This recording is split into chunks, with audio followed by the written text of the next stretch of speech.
Is German language hard? क्या आपको भी लगता है जर्मन भाषा कठिन है? तो आइए कुछ एग्जाम्पल्स के साथ में जर्मन लैंग्वेज को आसान बनाते हैं। दोस्तों नमस्कार, मेरा नाम है ओम शर्मा और मेरे चैनल यूरोप विद ओम में आपका स्वागत है। दोस्तों वीडियो की शुरुआत कुछ एग्जाम्पल से करते हैं। फॉर एग्जाम्पल, जब आप साइकिल चलाना सीखते हैं तो शुरुआत में वो काम आपको बहुत ज़्यादा कठिन लगता है। जब आप बाइक चलाना सीखते हैं तब भी शुरुआत में ऐसा लगता है यार कैसे गियर डालेंगे, और क्लच छोड़ना तो बहुत ज़्यादा कठिन लगता है, कैसे क्लच को छोड़ें धीरे धीरे, है ना। सेम जब आप कार चलाना सीखते हैं, जब आप गियर डालते हैं तो स्टीयरिंग संभालना भूल जाते हैं, ध्यान नहीं रहता है, और जब आप स्टीयरिंग पे ध्यान देते हैं तो गियर बदलना भूल जाते हैं। क्यों? वो काम तो बहुत ज़्यादा कठिन था। लेकिन आज आप कैसे उस कार को बहुत आसानी से चला रहे हैं, गाने सुनते हुए, मोबाइल चलाते हुए भी। कैसे? सारा का सारा खेल है सिस्टमेटिक ढंग का। एक सिस्टमेटिक तरीके से किसी भी चीज़ को करा जाए तो वो काम हमें बहुत ज़्यादा आसान लगने लगता है, जो एक समय पे हमें असंभव सा लगता था। वर्तमान में असंभव सी चीज़ के बारे में सोचना तो कठिन है, लेकिन अगर उसे तरीके से करा जाए तो वो काम बहुत आसान हो जाता है और बहुत ईजीली हो जाता है। तो दोस्तों आज हम बात करते हैं एक सिस्टमेटिक ढंग के बारे में कि हम किन चीज़ों को फॉलो करेंगे तो जर्मन लैंग्वेज सीखना हमारे लिए बहुत ज़्यादा आसान हो जाएगा। तो दोस्तों आइए कुछ एग्जाम्पल्स और समझते हैं। फॉर एग्जाम्पल पेपर, दास पापियरा in German. For example car, ऑटो इन जर्मन। बेड, बेट in German.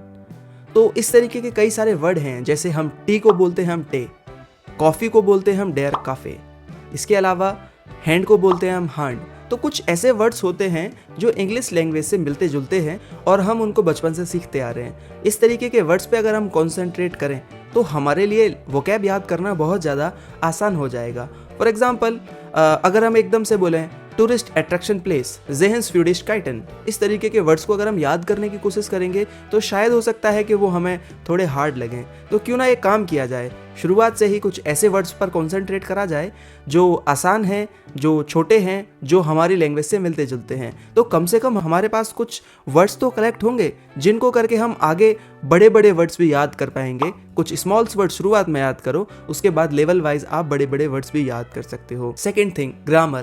How can we learn grammar? हमें ग्रामर याद नहीं करनी है, हमें ग्रामर को समझना है कि what is the logic of this grammar pattern. तो हम शुरुआत में जब हम लैंग्वेज सीख रहे हैं तो जब भी हमें टीचर पढ़ा रहा है तो हमें नोट्स तैयार करने चाहिए। क्लास में अच्छे से समझिए, नोट्स बनाइए, अच्छे तरीके से नोट्स बनाइए। मेरे पास आज भी हम मेरे सारे नोट्स रखे हैं अच्छे तरीके से। तो नोट्स का बहुत बड़ा रोल है लैंग्वेज में। आप नोट्स तैयार कीजिए, नोट्स के साथ में आप जब क्लास में पढ़ते हैं तो नोट्स बनाइए, घर पे आकर के उसे रिवीजन कीजिए, क्योंकि जब आप किसी चीज़ को कंसिस्टेंटली करते हैं या बार बार रिवीजन करते हैं तो वो बाय डिफ़ॉल्ट हमारे सबकॉन्शियस माइंड में चली जाती है। ग्रामर को आप रिवीजन कर सकते हैं। फॉर एग्जाम्पल, जब आपने शुरुआत में कुछ सेंटेंस स्ट्रक्चर सीखे तो आप वहाँ पे कॉन्सेंट्रेट करें कि इसकी वर्ब की क्या पोजीशन है ना, यहाँ पे हम कौन से वर्ड को कहाँ पे लगा रहे हैं, सब्जेक्ट कहाँ है, वर्ब कहाँ है, ऑब्जेक्ट्स कहाँ पे रखा जा रहा है। तो इसको एक बार समझें और फिर कॉन्सेंट्रेट करके समझते रहें, उसे रिवीजन करते रहें, जिससे आगे चल के आप अपनी लैंग्वेज को मजबूत बना सकते हैं और एक अच्छा स्ट्रक्चर तैयार कर सकते हैं। अब हम बात करते हैं कुछ ऐसे पॉइंट्स की जिन पॉइंट्स को अगर आप फॉलो करें तो आप बहुत आसानी से और बहुत अच्छे तरीके से अपनी लैंग्वेज को बहुत ऊपर लेवल तक लेकर जा सकते हैं, जिससे आप अपना फ्यूचर बना सकते हैं। अब हम बात करते हैं सबसे पहला पॉइंट, प्रायोरिटी। हमें अपनी एक प्रायोरिटी सेट करनी होगी लैंग्वेज सीखते टाइम। दोस्तों मैं उन चीज़ों को बता रहा हूँ जो मैंने फॉलो किया। मैं अपने अगर बारे में बताऊँ तो मैंने जब लैंग्वेज सीखना शुरू किया और जब तक मैंने लैंग्वेज सीखी शायद ही 2 या 3 मैंने ऑफ लिए थे अपनी क्लासेस में, है ना। क्यों? क्योंकि मेरी प्रायोरिटी सेट थी। दोस्तों फॉर एग्जाम्पल, अगर आपके घर में कोई काम चल रहा है, सपोज आपके घर में कुछ प्लास्टर या कुछ ऐसा काम चल रहा है रेनोवेशन का, ओके, उस काम को आप 200 या 300 रुपये दे करके किसी और व्यक्ति से करा सकते हो, किसी मजदूर से करा सकते हो। तो क्या उस काम को आपको करने की ज़रूरत है? नहीं है। तो फिर क्यों? हमें कंसिस्टेंसी के साथ में लैंग्वेज को सीखना है, क्योंकि कोई भी भाषा हम माहौल से सीखते हैं, ना कि मैथ और फिजिक्स के तरीके से। ये लैंग्वेज है, माहौल से आएगी, आपको माहौल क्रिएट करना होगा, है ना। तो आपको उस काम को करने की ज़रूरत नहीं है जिस काम को कोई और कर सकता है कुछ पैसे दे करके, है ना। फॉर एग्जाम्पल, आप किसी काम को, मान के चलिए आपके घर में कोई काम चल रहा है और उस काम को देखते हुए आप छुट्टी ले लेते हैं, तो फिर आप प्रायोरिटी आपकी क्या है, क्या आपकी प्राथमिकता है, घर में चल रहा काम या लैंग्वेज। तो आप लैंग्वेज पे कॉन्सेंट्रेट करेंगे, आप अपनी प्रायोरिटी सेट करेंगे, प्राथमिकता सेट करेंगे, तो आगे चल के आप बहुत आसानी से और बहुत कम समय में लैंग्वेज को सीख पाएंगे। Point number 2, vocabulary. वोकैब याद करने का सही तरीका, जैसा कि मैंने बीच में भी बताया आपको कि आप कुछ आसान वर्ड ले सकते हैं जिनको आप याद कर सकते हैं, लेकिन कैसे याद करें? क्या एक साथ 1 पेज याद करें, 2 पेज याद करें, 3 पेज याद करें?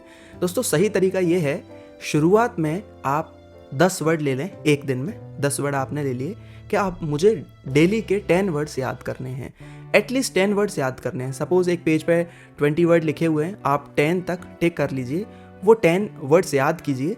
उसके बाद अपने फ्रेंड को सुनाइए और फ्रेंड से भी बोलिए कि चल 10-10 वर्ड करके याद करते हैं, फिर उससे भी आप सुनिए, है ना। तो 10-10 वर्ड करके अगर आप याद करेंगे, तो अगर आप 1 महीने भी याद करेंगे तो आप बहुत सारे वर्ड याद कर लेंगे। और अगर आपके पास बहुत अच्छी वोकैब है तो फिर तो आप बहुत अच्छा लैंग्वेज बोल पाएंगे, आपको प्रॉब्लम ही नहीं आएगी, है ना। Second, grammar. ग्रामर के लिए आप छोटे छोटे फ्रेजेस बनाइए, स्मॉल सेंटेंसेस बनाने की कोशिश कीजिए। For example, I am going to sleep, ich gehe schlafen, ich stehe auf dem Bett। इस तरीके से छोटे छोटे सेंटेंसेस अगर आप बनाएंगे तो फिर आगे चल के आप बड़े सेंटेंसेस भी बना पाएंगे। और दूसरा, मैंने जैसा कि बताया, आप ग्रामर को रिवीजन कीजिए। आप नोट्स अपने खोलिए, डेली शाम को कम से कम जो भी आपने पुरानी चीज़ें पढ़ी हैं, कम से कम 1 घंटा दे करके या आधा घंटा दे करके उसको जल्दी जल्दी रिवीजन भी कीजिए, जिससे आपको रूल्स याद रहें और फिर आगे चल करके वो चीज़ें आपके सबकॉन्शियस माइंड में चली जाएंगी। There are 2 type of mind in human body, first conscious mind, second subconscious mind. जब हम किसी काम को कर रहे होते हैं तो वो कॉन्शियस माइंड से हो रहा होता है। जैसे हम किसी नए रास्ते पर जा रहे हैं तो हमें उसको ध्यान देने की ज़रूरत होती है कि कैसे है, लेकिन जिस रास्ते पे हम डेली जाते रहते हैं, क्या हमें उस पर ध्यान देने की ज़रूरत होती है? नहीं, वो कहाँ जाता है? हमारे सबकॉन्शियस माइंड में।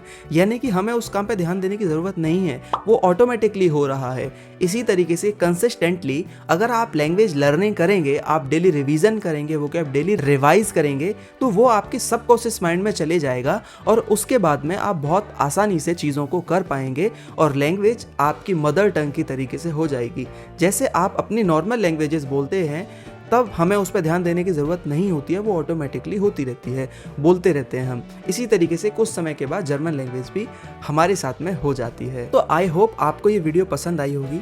मेरे बताए हुए कुछ नए टिप्स एंड ट्रिक्स अगर आपको पसंद आए तो प्लीज़ इस चैनल पे कनेक्टेड रहिए और चैनल को सब्सक्राइब कर लीजिए। जिस तरीके से मैंने पहले भी लैंग्वेज की वीडियोस बनाए हैं, आगे भी मैं वीडियोस बनाऊंगा और अच्छी इन्फॉर्मेशन के साथ में, जो आपको शायद किसी और चैनल पर नहीं मिलेगी। तो दोस्तों, आई होप आपने चैनल को सब्सक्राइब कर लिया है और मिलेंगे एक और नई वीडियो के साथ में। तब तक के लिए धन्यवाद। auf Wiederhören, चाओ।